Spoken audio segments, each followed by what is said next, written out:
सत साहिब सतगुरुदेव की जय। बंदी छोड़ कबीर साहिब जी की जय। बंदी छोड़ गरीबदास जी महाराज जी की जय। स्वामी राम देवानंद जी गुरु महाराज जी की जय हो।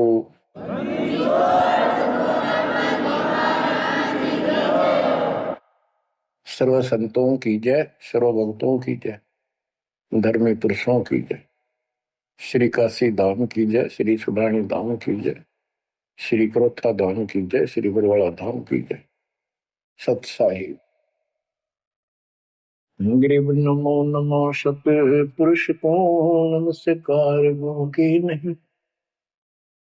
सुर नर मुनि जन साधु संतों सर्वस दीन।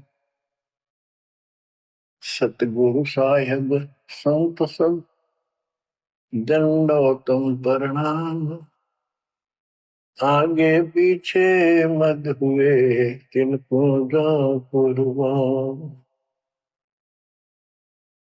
बच्चों, धन्य है आपके माता पिता जिससे जन्म हुआ। धन्य है आपके पिछले जन्मों की भक्ति और संयम।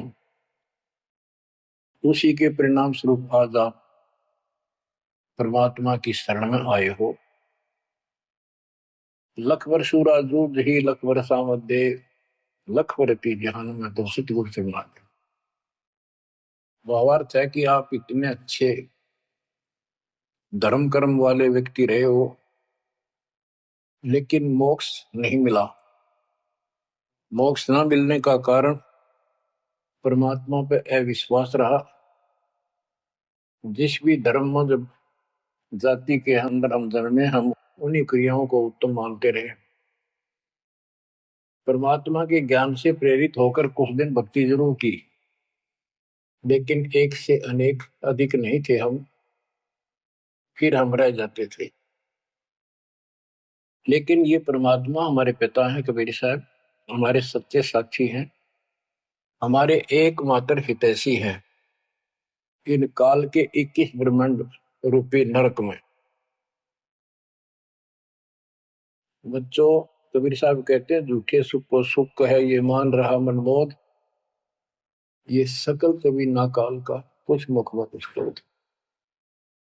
हम इस झूठे सुख को सुख मान रहे हैं। थोड़ा सा धन हो गया, कार कोठी होगी, बेटा बेटी होगी, और फिर सारा दिन बकवादों से अतिरिक्त कुछ नहीं सोचता। धन जोड़ लो, हेरा फेरी कर लो, और अधिक पैसा हो जाता है, राजनीति में आ जाऊं, यानी मई माँ की भूख बनी रहती है। और ये हमारे जन्म मरण का मुख्य कारण है। जैसे आप धर्मदास जी के प्रसंग में सुन रहे हो, कितनी तड़प थी, कितना धन था, लेकिन कुछ भी बन ले, राजा बन ले, महाराजा बन ले, सेठ बन ले, और चाहे गरीब निर्धन बन। अब निर्धन को तो वैसे संतुष्टि नहीं, वो चाहता धन चाहिए। धन है तो सुख है। जिसका संतान नहीं है वो चाहता संतान है तो सुख है। कोई सेठ धनवाला सोचता है कि मुझे कोई सुख नहीं। सुख तो इन राज्य महाराजों को होता है। राज्य महाराजों को सपने में भी सुख नहीं होता। बच्चों, यह बात जिस दिन आपके हृदय में बैठ जाएगी कि ये सुख है ही नहीं, रात को भी नींद नहीं आती इन राजाओं को, नेताओं। लेकिन कुछ दिन कमांड चलती है इनकी, इसी में फूले रहते हैं। फिर ये भी सोचते हैं कि स्वर्ग में सुख होगा। स्वर्ग के राजा इंद्र, वो भी महादुखी, 24 घंटे टेंशन रहती है, कोई तप करता है और तेरे राज ने छीन ना ली। स्वर्ग का राजा नीचे यज्ञ करके या तप करके बनता है, और उसमें एक शर्त होती है कि तेरे शासन के दौरान, तेरे शासन काल में यदि कोई पृथ्वी पे ऐसा तप कर लेगा जो खंड ना हो, कुछ समय निर्धारित है, और 100 अश्वमेध यज्ञ निर्बाध कर गया तो तेरी पदवी को छीन लिया जाएगा, उसको ये पद दिया जाएगा। तो बच्चों, उस राज को बनाए रखने के लिए इंद्र कति हद भी पार कर देता है, अति कर देता है, इज्जत बेइज्जती का सवाल भी नहीं रहता। एक प्रसंग आता है, मार्कंडे गोसाई तपस्या कर रहे थे बंगाल की खाड़ी में। इंद्र को पता चला कि एक साधक मार्कंडे बहुत जबरदस्त तप कर रहा है और कुछ दिनों में उसका तप संपूर्ण होने वाला है और तेरी गद्दी जाएगी। उसने अपने देवता गुप्त रूप में गुप्तचर छोड़े होते हैं। इंद्र ने अपनी पत्नी भेजी उसका धर्म खंड करने के लिए। कति अंत हो जाता है आदमी जब अपनी पत्नी को परपुरुष के पास भेजता है, यह कति गिरावट की अंत आ जाता है। इतना जलील होना पड़ता है इस राज्य को बनाए रखने में, और वो भी हार जाती है। फिर इंद्र जाता है। ये लंबी कथा है, फिर कभी बताएंगे। मार्कंडे ऋषि इंद्र की पदवी को टारगेट करके तप नहीं कर रहा था। ये ऋषि क्या करते रहते हैं, ओम नाम का जाप करते हैं और तप करते हैं। तप तो इन्होंने ब्रह्मा जी से लिया। ब्रह्मा जी कमल के फूल पर बैठे थे। जब वो होश में आए, कमल जल पे होता कमल का फूल, सब जगह जल ही जल था। आकाशवाणी हुई कि तप करो। यह आकाशवाणी उसने भगवान की मानी। 1000 वर्ष तप किया। फिर आकाशवाणी हुई सृष्टि रचो, यानी जीव उत्पत्ति करो। तो कहने का भाव ये है बच्चों, फिर बाद में इनको वेद मिले, ब्रह्मा ने वेद पढ़े। ये सारे ब्राह्मण ब्रह्मा की संतान है। इनका सबका गुरु ब्रह्मा जी है। ब्रह्मा जी ने इनको बताया ओम नाम का जाप वेद में लिखा है। बच्चों, ब्रह्मा जी ने वेदों को पढ़ा। उसमें यजुर्वेद अध्याय 40 मंत्र 15 में ओम नाम है। चारों वेदों में कहीं और दूसरा नाम नहीं, ना दोबारा ओम नाम का जिक्र है। तो इन्होंने ओम नाम तो वेदों से ले लिया और तब आकाशवाणी मान ली भगवान की ब्रह्मा जी ने। तो ऋषियों ने उसी आधार पर साधना की। मार्कंडे भी वही डले हो रहा था। उसको इतना जरूर पता था कि इंद्र का राज एक अन्य गानी ओम के जाप से ब्रह्मलोक प्राप्ति होती है। तो वो ओम नाम का जाप करता था, उधर से वो तप भी करता था। ओम नाम के जाप से ब्रह्म लोक प्राप्त होता है। गीता अध्याय 8 श्लोक 13 में गीता बोलने वाला प्रभु कहता है, ओम इति एक अक्षरम ब्रह्म विवहारं माम अनुसमरण ये पर्याति पदम देहम स याति परमाम गतिम। मुझ ब्रह्म का केवल एक ओम नाम है, जो इसका अंतिम सांस तक भक्ति करते हुए शरीर छोड़ के जाता है, वो ओम नाम से मिलने वाली परम गति यानी ब्रह्मलोक को प्राप्त होता है। ब्रह्मलोक प्राप्त होता है, ये कहां प्रमाण है? श्री देवी महापुराण। श्री देवी जी दुर्गा जी राजा हिमालय को बताती है। राजा हिमालय कहता है जी मुझे मोक्ष मार्ग बताओ। वो देवी का परम भगत था।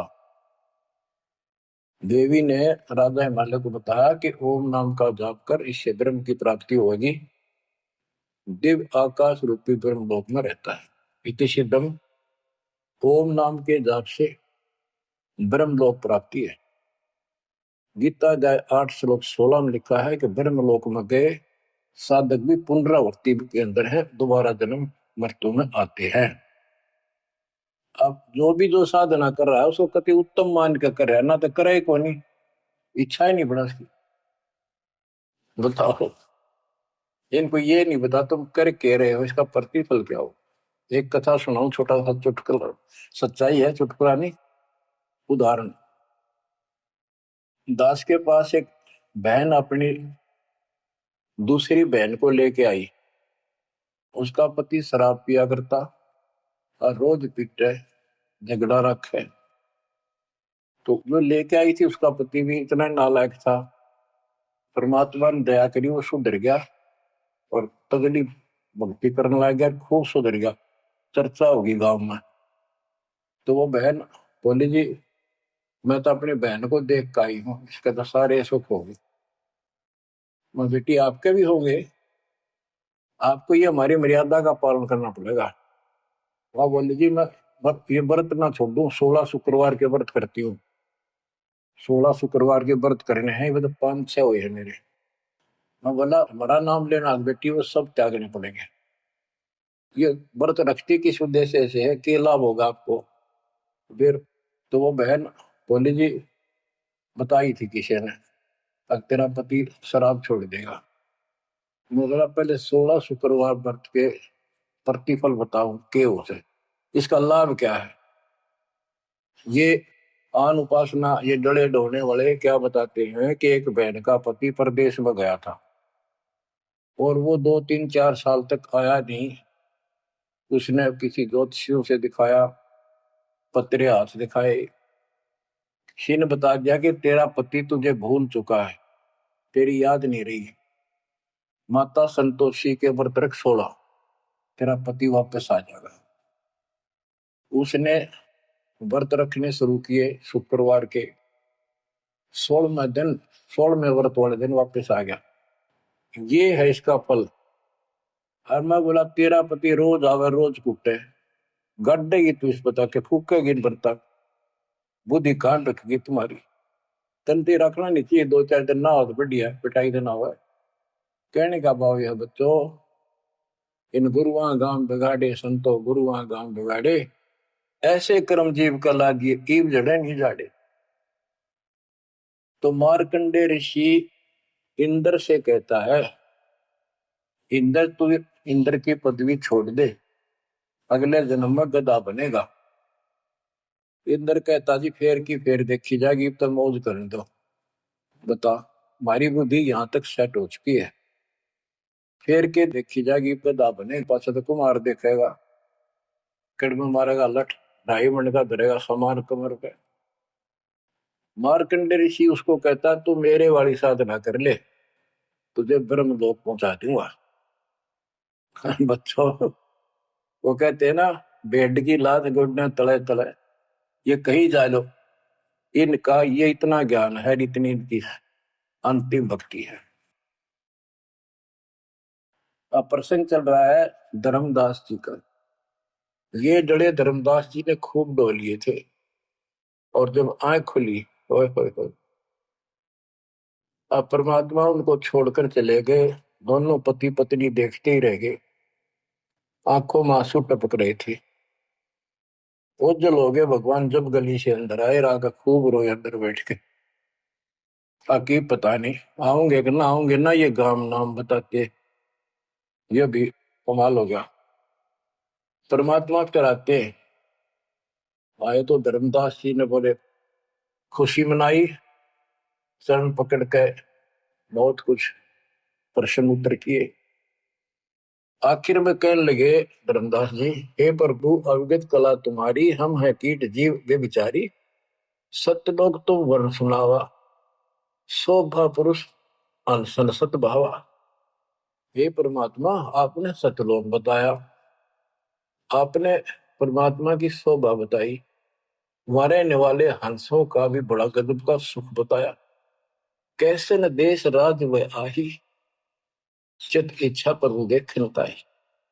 कि वो कैसा देश है, कैसा लोक है, मेरा मन करता है उसने देखो। परमात्मा बोले धर्मदास ये निर्घनी काया, निर्घनी ये बेकार, इसमें डंगा भरा पड़ा, काम क्रोध लोभ विष्टा थूक ब्लड टट्टी पेशाब, इसमें कैसे दर्शन हो उस भगवान के। मैं जो बताता हूं तू ऐसे भक्ति शुरू कर दे, और जब शरीर छोड़ के जाएगा तो आपको परमात्मा के दर्शन हो जाएंगे। वहां सतलोक भी देखिए, वहां सारे अपने बहन भाइयों में खुशी करे ना। धर्मदास ये निर्गनिकाया, ये तन पुरुष दरस के में पाया, इस तन में भगवान कैसे दिखेगा। तन ठीक का जब पूरा हो भाई, सतलोक तो देखो जाए। जब ये तेरा शरीर का समय पूरा हो जाएगा जीवन, फिर इसको छोड़ के सतलोक देख ली जाके। धर्मदास के चरण निहोरा, हे प्रभु दर्शा मिटाहो मोरा। शरण टेक प्रभु विनय तो ही, पुरुष दर्श बिन कल नहीं मोही। दोनों चरण पकड़ के धर्मदास ने बोला, ये भगवान एक में दिखा दो, मेरी यह भगवान के दर्शन की प्यास मिटा दो, उसके दर्शन बिना मुझे एक पल भी चैन नहीं होगी। परमात्मा बोले, भाई मैं ही हूं प्रभु, सारी सृष्टि का मालिक मैं हूं, मैं आपका गुरु हूं। दीक्षा दी धर्मदास जी को मेरे, मैं आपका गुरु हूं, मैं आपका भगवान हूं, मैं सत्पुरुष हूं और मेरा ही नाम कबीर है। लेकिन उसके आवाज समझ में नहीं आई और बार बार यही कहने लगा, भगवान के दर्शन करा दे, भगवान के दर्शन करा दो, जब मेरी आत्मा मानेगी। बच्चों विचार करो, पहले हम किसी की भी भक्ति शुरू कर दी, राम की, कृष्ण की, शंकर भगवान की, विष्णु भगवान की, किसी की भी, और सब स्वर्ग बताया करते। कदे इस मन भाई का अगला स्वर्ग दिखाओ, हमने जब मानूंगा। पर जब ठीक ठिकाना आता है, ये मन अड़ियल घोड़े की तरह अड़का खड़ा हो जाता है। तीसरे केवल बकवाद करवानी, अच्छे राह पर लगते समय सौ बाधा पैदा करता है। ये मन अड़ रहा था। गुप्त भय प्रभु अविगत ताता, धर्मदास मुख आवन बाता। जब इतनी जिद करी, परमात्मा अंतर ध्यान हो गया और धर्मदास वो खोले रह गया, ना हाँ करे ना बोले, या के बनी क्या कहने लगा, मैं मति हीन कोमती मोहि लागा, मोहि समकोल है जग में बागा, मैं मूर्ख प्रतीत न कीना, अस साहिब के मैं नहीं चीने। अब कौन विधि दर्शन पाऊं, दर्शन बिना मैं प्राण गवाऊं। चरणों दक बिन करुण अग्रासा, तदों शरीर कह धर्मदासा। अब क्या कहता है, मैं बड़ा निकम्मा, मैं दुष्ट आत्मा, मतिहीन, कितना मुंह ला लिया भगवान ने मेरे को, और देख मैं कितनी इज्जत कर गया, मेरे जैसा निर्भाग धरती पर नहीं। मैं मूर्ख, मैंने भगवान पर विश्वास नहीं किया, फिर वो बुरी तरह। इस मन की यह गंदी आदत है। अब कौन विधि दर्शन पाऊं, दर्शन बिना मैं प्राण गवाऊं। चरणों तक बिन करो न ग्रासा, जब लगूं के चरण धोकर नहीं पी लूंगा मैं, अन्न नहीं खाऊं। तजो शरीर कह धर्मदास, नहीं तो मरूंगा। दिवस सात लग अन्न न खावा, भजन अखंड नाम लो लाओ। जो नाम दिया था उसमें डट के भक्ति करता रहा, ना कुछ खाया ना पिया। सातवें दिन पर वो प्रगट दिखाए, धर्मदास पद गए अपलाए। सातवें दिन परमात्मा आए, धर्मदास ने पैर तड़फते हुए पड़े पड़े ने पैर पकड़ लिए। दृढ़ श्वासा निपट अधीरा, पड़े चरणन में अक्षीण शरीरा। शरीर बहुत कमजोर हो गया था, धरती में पड़े पड़े न सर्क के वाले के चरण पकड़ लिए। कर गए साहेब तही उठावा, शीश हाथ दे अंक मिला। परमात्मा ने उसके अपने हाथ का सहारा देकर उसको खड़ा किया और फिर अपने सीने से लगाया। धर्मदास चरणोदक लीना, चरण पखार आचमन कीना। धर्मदास ने फिर उठ के जल लाया, परमात्मा के चरण धो के पिए। परमात्मा बोले, हे धर्मदास, प्रसाद कुछ पाओ, कुछ खा लो। कर प्रसाद तो मुंह पे आओ, मेरे पास आओ फिर तो, और फिर मैं तुझे सारा ज्ञान बताऊंगा।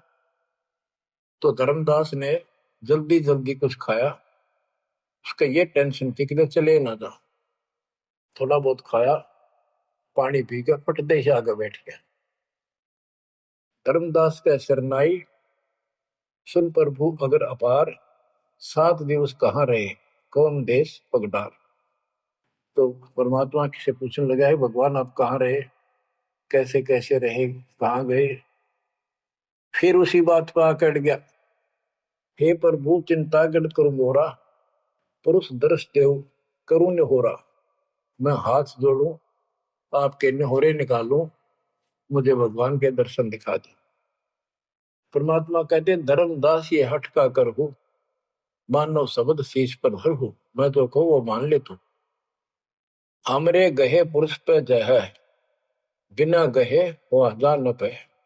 अब मेरे नाम को तो ठीक से जब मैं मिल गया, गुरु के बिना उस भगवान की प्राप्ति नहीं हो सकती।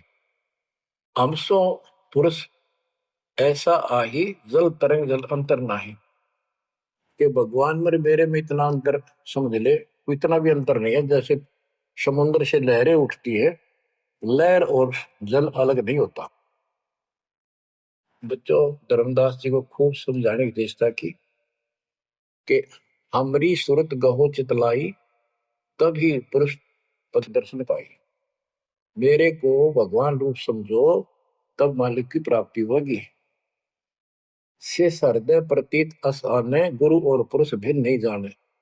गुरु और परमात्मा को अलग नहीं समझा, तो शिष्य में ऐसी श्रद्धा होनी चाहिए। जब लो चित असरीति ने आवे, जब लग ऐसा भाव नहीं होगा, तब लग जीव लोक नहीं सतावे। धर्मदास चित बहु सकाने, चरण टेक वो विनती ठाने। सारा कुछ कह लिया भगवान ने, पर उसने अपनी बात को ऊपर रखा। परमात्मा भी चाहते थे कि मैं एक अपना आई विटनेस तैयार करूं। हे प्रभु, सत कहो तो पाही, तुम ते कुछ तुस्ताई नहीं। मोरे तुम पुरुष हो स्वामी, यम ते छुड़ाओ अंतर्यामी। हो प्रभु, वर्णव लोक की शोभा, ताते आदि मोर मन लोभा। आपने इतना सुंदर लोक बताया, वहां के इतने सुख बताए, तो इसलिए मैं देखना चाहता हूं। तब लीला बहुत हम देखा, आपके चमत्कार मैंने बहुत देख ली। पुरुष दर्श बिन रह ये रेखा। भगवान के दर्शन नहीं कर लूंगा, इतना मेरे मन का दोष निकले नहीं। जो किंकर पर हो दयाला, तो छिन में होएगा पुरसाला। कि मेरे दिल का कांटा जब निकलेगा, जब आप यह दया कर दोगे। तब परमात्मा ने कहा, धर्मदास ठीक है, चलो। बच्चों, उस समय परमात्मा कबीर जी और धर्मदास अकेले, उसके एक बगीची सी थी, उसमें थे। दोनों ही जने थे। धर्मदास जी की आत्मा को लेके परमात्मा ऊपर चले गए। पीछे से लोगों ने देखा, घर वालों ने जाके देखा, धर्मदास आया नहीं, क्या हो गया। वो बेहोश पड़ा, जैसे कोमा में होता है, मरा नहीं। 3 दिन तक ऐसा रहा। मालिक को ऊपर लेके गया। धर्मनी जो ऐसो चितके ना, तन तद चल लोक प्रवीणा। छोड़ इस शरीर को, चल मेरे साथ। राखो तन गौड़ ले हंसा, ता पहुंचे जा काल ही संसा। क्षण एक में पहुंचे जाई, अवगत लीला लखे को पाए। शोभा लोक देख सुख माना, उदित असंख्य शशि और भाना। इतना प्रकाश उस लोक का, जैसे असंख्य सूर्य और चांद उदय हो गए हो। परमात्मा कबीर जी जिंदा बाबा के रूप में थे। जब सतलोक में पहुंचे, और जब उस परमात्मा के महल के सामने सतलोक में संतरी खड़ा था, परमात्मा बोले, भाइयों, मृतलोक से एक हंस आए हैं, धर्मदास इनका नाम है, और इनको वह परमात्मा के दर्शन कराओ सतपुरुष के। द्वारपाल ने एक और भगत को बुलाया और कहा, इनको सतपुरुष के दर्शन करा के लाओ, महल में ले जाओ, दरबार में। जब वो लेके चला धर्मदास जी को, बहुत से भगत और आगे हंस हंसनी, यानी जैसे यहाँ भगत कहते हैं, वहां हंस कहते हैं, भगतमती कहते हैं, वहां हंसनी कहते हैं। हंस का अर्थ है, हंस एक पक्षी है जो बुगले जैसा होता है, कति सेम टू सेम। लेकिन उसका गुण ये होता है, वो मांस मच्छी नहीं खाता, भूखा मर जाएगा, केवल मोती खाता है। अर्थात संत भगत वो होता है जो सब बकवाद छोड़ दे, केवल राम नाम के मोती सेवा सुमन दान करे, उनको हंस कहते हैं। तो काफी हंस इकट्ठे होकर आगे भगत और हंसनी भगतमती। बच्चों, जैसे दास बताता रहता है जो बच्चे स्कूल में सुख लेना चाहते हैं और वहां बकवादों में लगे रहते हैं वो सदा दुखी होते हैं। अपनी पढ़ाई पूरी करके बढ़िया नौकरी मिल जाए फिर नाचो गाओ, वहां सुख लो सारा। नाचने गाने का मतलब यहाँ पृथ्वी लोक पर रहना नहीं। भाव ये है कि जब आप सतलोक चले जाओ तो वहां मौज करियो सारी है। यहाँ काहे का नाचना और कित का गाना, एक पलक में पता नहीं क्या हो जाए।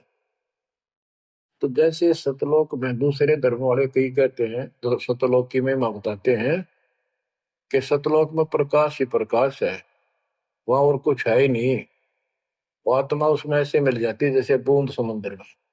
ये पूरा राधा स्वामी पंथ, सच्चा सौदा वाले, सरसाले, देव गुरुदेव वाले और भी सब इस यह रटला रहे, वहां कुछ नहीं है।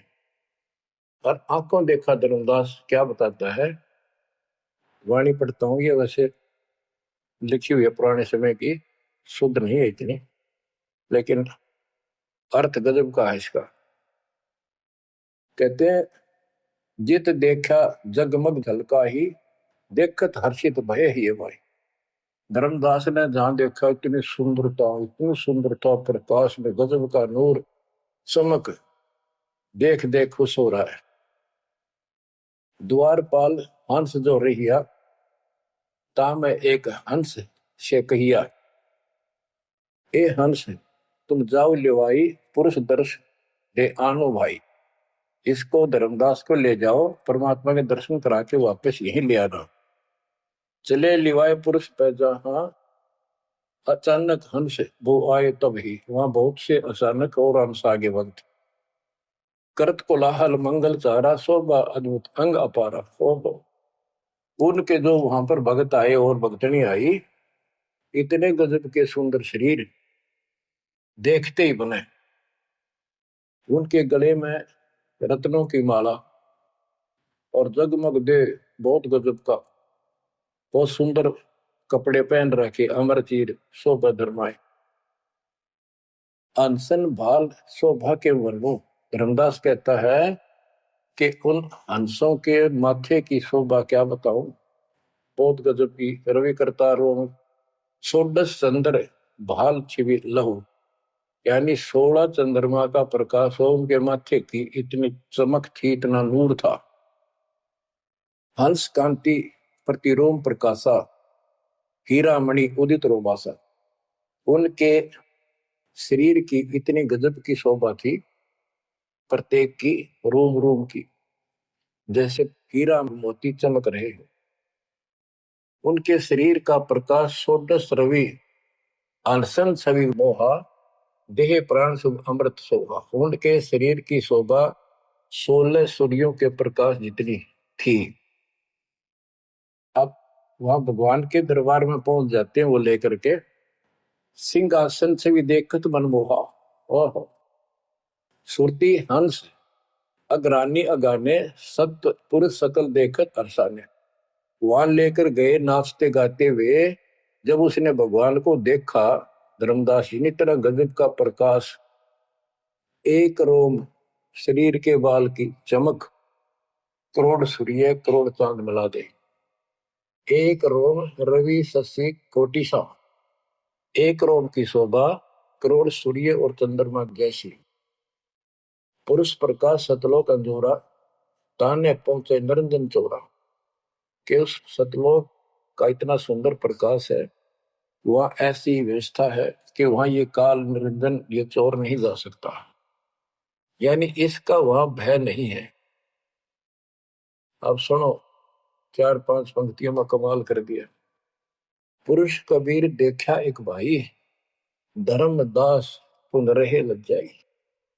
वहां पर परमात्मा तो सतलोक का मालिक, असंग ब्रह्मांड के तकत पर सिंहासन पर विराजमान था, वो वही सूरत थी उनके साथ धरती से नीचे से आया था। ओहो, देखो ये तो लिखा कबीर सागर में, ये वो सुना रहा हूं। और वास्तविकता आपको बताई कि परमात्मा स्वयं उसको साथ लेकर गए और वो चौर करने लगे उसके ऊपर। हमने इसका रस निकालना, सारा रस निकालना है। कबीर सागर का बहुत अड़ंगा कर रखा है इन्होंने, फिर भी हमने निष्कर्ष देखना है। जब धर्मदास जी ने देखा कि ये कबीर इनका सेवक है और ये है भगवान, उसमें रूप दो थे। जब परमात्मा खड़े हुए और जिंदा बाबा वाला रूप उस तख्त पर विराजमान हुआ,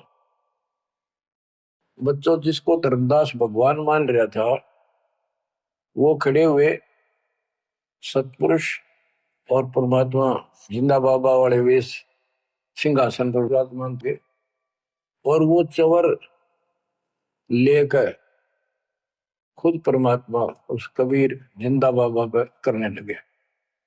धर्मदास का आश्चर्य का ठिकाना नहीं कि अभी भगवान यो है कि ये है।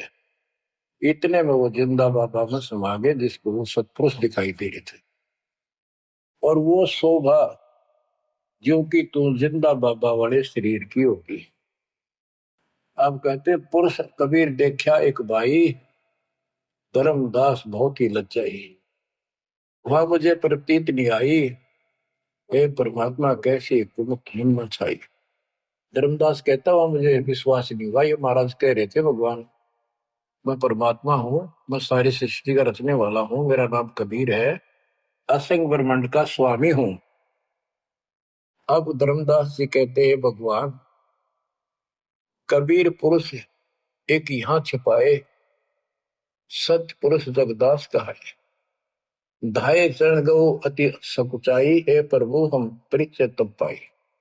हे परमात्मा अब आपको मैंने पहचान लिया, ये शोभा कस वहां छिपाओ और कस नहीं जग में प्रकट दिखावा।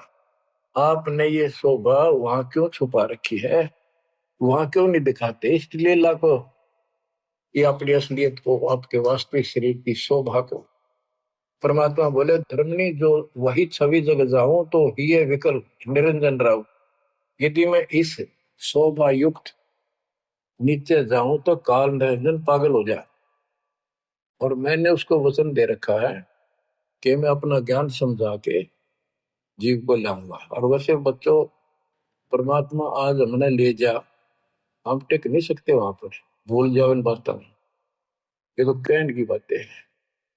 उदाहरण देता हूँ, कबीर साहब कहते हैं हम मोहम्मद को वहां ले गए, इच्छा रूपी सतलोक गिरे हो, उल्ट मोहम्मद महल उठाया, बुद्ध धीरे थे कलमा था। यानी हम हजरत मोहम्मद जी को ऊपर लेके गए थे कि ये समझ गया तो इन सब इसने लाखों तैयार कर रखे, सबको बता देगा। लेकिन नीचे पर बोता घनी हो गई थी, संगत उबत खूब हो गई थी इसकी, और उसके ऊपर पर बोता पाके भूल गया भगवान को, नहीं इच्छा हुई तो वापस छोड़ दी। उस दिन पाछे आप भी मर गया और वहां पर भूता भी रहेगी। काल का इतना अजब गजब जाल है बच्चों। तो धर्मदास जी से बोले कि आप नीचे जाओ, धर्मदास जी बोले भगवान ये वहां ना बेचो, यही रख लो मेरे दाता, और इस नरक में मत भेजो। अब मैं नहीं जाऊं दाता वहां पर। परमात्मा बोले भी ऐसे नहीं बात सुनेगी, वहां तुम जा चिंता ना कर, मैं तेरे साथ रहूंगा और सत भक्ति दूंगा, उससे आपकी भक्ति गजब की बन जाएगी और भक्ति युक्त होकर यहाँ आएगा, वैसे यहाँ ठिकाना नहीं मिलेगा तेरे। और दूसरी बात है कि तूने सब कुछ देखा है, नीचे औरों को बता, तेरे भाई बहनों को विश्वास होगा। धर्मदास कहता है मोहे राख लियो महाराज हमसे बिगड़ी है, मोहे राख लियो महाराज हमसे बिगड़ी है, बिगड़ी है महाराज हमसे, बिगड़ी है महाराज हमसे, बिगड़ी है हमें नांगा लो महाराज, काल की नगरी है तुम्हें ना भेजो महाराज, काल की नगरी है। रोबरी तरह जैसे किसी ने आग में धकाया कर जबरदस्ती मर तो नौकर राख लो महाराज, हम गंदे इंसान से। अब पता चला उन सारे भक्तों ने बताया तुमने ऐसी गलती करी थी भाई, इसलिए दुख पा रही कि हमने खुद बिगाड़ी अपनी किस्मत। तुम रख लो दाता, ना वे जो मेरे मालिक, पैर पकड़े रोवे। परमात्मा बोले भाई ऐसा ना कर, वापस चल और वहां पर मैं तेरे साथ रहूंगा, भक्ति कर, कोई दिक्कत नहीं आने दूंगा मैं तेरे को, चिंता ना करी, तेरे पीछे पीछे न फिरूंगा मैं।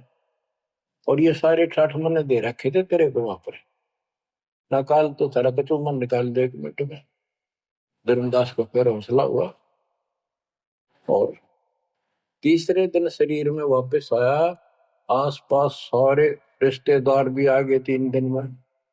सारा गांव क्यों सेठ था, पैसे वाला था, लोग जोरदे बैठे, ना मरता ना जिंदा, इसका क्या हाल हो गया।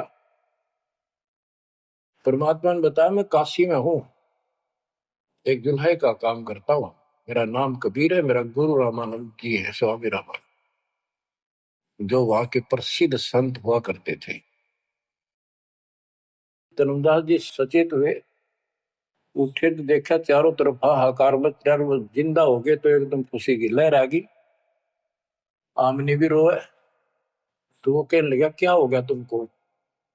तो बोले आप तो मर गए थे, ना मरो थे ना जियो थे, अचेत पड़े थे, बेहोश थे, हमको टेंशन हो गई थी कि मरेंगे। तब उसको विश्वास हुआ, नहीं तो स्वप्न मानना वो, ये मन इतना दुष्ट है, इतना उल्टा चल रहा है, जब ठीक ठिकाने की तरफ चलता है जीव, परमात्मा कसर नहीं छोड़ते, ये उसका बाप है। तो तब धर्मदास को विश्वास हुआ, रे तेरे की सचमुच में तो सचखंड गया, सतलोक गया था। फिर उनको बताने लग गया सारी, मैं वहां गया था, सतंदा बाबा भगवान है, खुद है, सारी सृष्टि के रचने वाले हैं, ब्रह्मा विष्णु महेश, तब के सामने कुछ भी नहीं है। वो रिश्तेदार आए थे तो चले गए, पागल हो गया, भांडन दे, जिंदा हो गया, शुक्र है। लेकिन जिसका लागे वो तंग है। धर्मदास काशी पहुंचे और देखे एक दुल्हे के रूप में बैठे, वो सूरत क्यों की तू, चरणों में पड़ गए।